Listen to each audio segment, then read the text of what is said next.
ഈശോ മിശിഹായിക്ക് സ്തുതിയായിരിക്കട്ടെ. യുവജനങ്ങളുടെ ധ്യാനം കഴിഞ്ഞു, ആൾക്കാർ യാത്രയായി കേട്ടോ. അൽമാരുടെ ധ്യാനം ഇപ്പോൾ സമാപിക്കുന്നു. പ്രിയപ്പെട്ട സഹോദരങ്ങളെ, നാളെ ഏകദിന ധ്യാനമാണ്. വട്ടാരസിനൊക്കെ ഉണ്ട്, എല്ലാവരും പ്രത്യേകം സ്വാഗതം ചെയ്തു.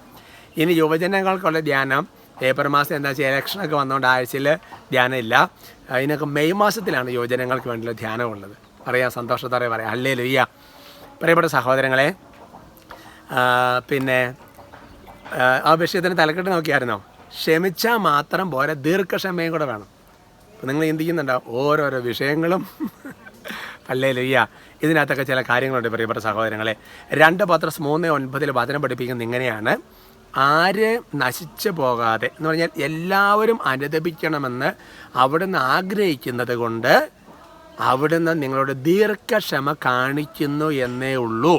അതിന് മുകളിൽ കിടക്കുന്ന ഞാൻ ആ വചനത്തിൻ്റെ പകുതിയാണ് പറഞ്ഞത്. കാലവിളംബരത്തെക്കുറിച്ച് ആരും സംശയിക്കണമെന്ന് പറയുന്ന സെക്കൻഡ് കമ്മിങ്ങിനെ കുറിച്ചുള്ള ഒരു സൂചനയാണ് എന്ന് പറഞ്ഞാൽ അതിന് നമ്മൾ എടുക്കേണ്ട ഒരു കാര്യമുണ്ട്. എന്നുവെച്ചാൽ ആരും നശിച്ചു പോകാതെ എല്ലാവരും അനുദപിക്കണം. ഈ ലോകത്തിലുള്ള എല്ലാ ജനകോടി അനുദപിക്കണം.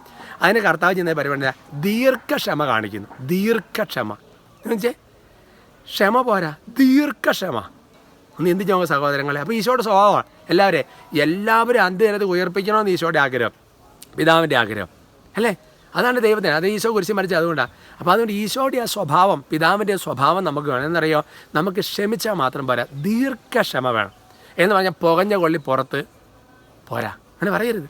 ഇപ്പോൾ ഒരു തെറ്റൊരാൾ കാണിച്ചു, വീട്ടിലൊരു പ്രശ്നം ഉണ്ടായി, അല്ലെങ്കിൽ കുടുംബത്തിൽ സാഹചര്യങ്ങളുണ്ടായി, അവനെ അങ്ങോട്ട് പറയാം. അങ്ങനെയല്ല, അവനെ വഴക്ക് പറഞ്ഞാൽ ഒക്കെ ശരി, അന്ന് ക്ഷമിക്കുകയും ചെയ്യണം, അത് പോരാ. എന്നിട്ട് അവൻ്റെ തിരിച്ചു പറയുന്നത് ദീർഘക്ഷമയോടെ ധൂർത്തപുത്രനെ കാത്തിരുന്ന പിതാവിനെ പോലെ നമ്മൾ കാത്തിരിക്കണം. പ്രിയപ്പെട്ട സഹോദരങ്ങളെ, ഒന്നങ്ങോട്ട് വെട്ടിമറിച്ച് ഒഴിവാക്കല്ല, പിതാവിൻ്റെ ദീർഘക്ഷമ എന്നുള്ള സ്വഭാവം വരണം. ദേഷ്യപ്പെട്ടതല്ല, ഇതിനകത്തൊരു ഒരു ഒരു കൃപ നിങ്ങളെന്ന് അറിയണം. സീരിയസ് ആണത്. പ്രാർത്ഥിക്കുക അല്ലേ? ഈശോയെ, ക്ഷമിക്കുന്ന കൃപ ഇവരൊക്കെ എല്ലാവർക്കും ഉണ്ട്. ദീർഘക്ഷമ എന്ന കൃപയുള്ളവരുണ്ട്. പോര കർത്താവേ, വരദാനങ്ങളെക്കാൾ കൂടുതൽ ഞങ്ങൾ പ്രാർത്ഥിക്കുകയാണ്. അങ്ങനെ പറയാൻ പാടില്ലെങ്കിൽ പോലും കർത്താവേ, അവിടുന്ന് ആഗ്രഹിക്കുന്നവർത്തോളം ദീർഘക്ഷമ കൊണ്ട് ഞങ്ങളെല്ലാവരും നിറയട്ടെ. നമ്മുടെ കർത്താവ് ഈശോ മിശിഹായുടെ കൃപയും പിതാവായ ദൈവത്തിൻ്റെ സ്നേഹവും പരിശുദ്ധാത്മാവിന്റെ സഹവാസം നിങ്ങൾ എല്ലാവരോടും കൂടി ഉണ്ടായിരിക്കട്ടെ, ഇപ്പോഴും എപ്പോഴും എന്നേക്കും. ആമേൻ.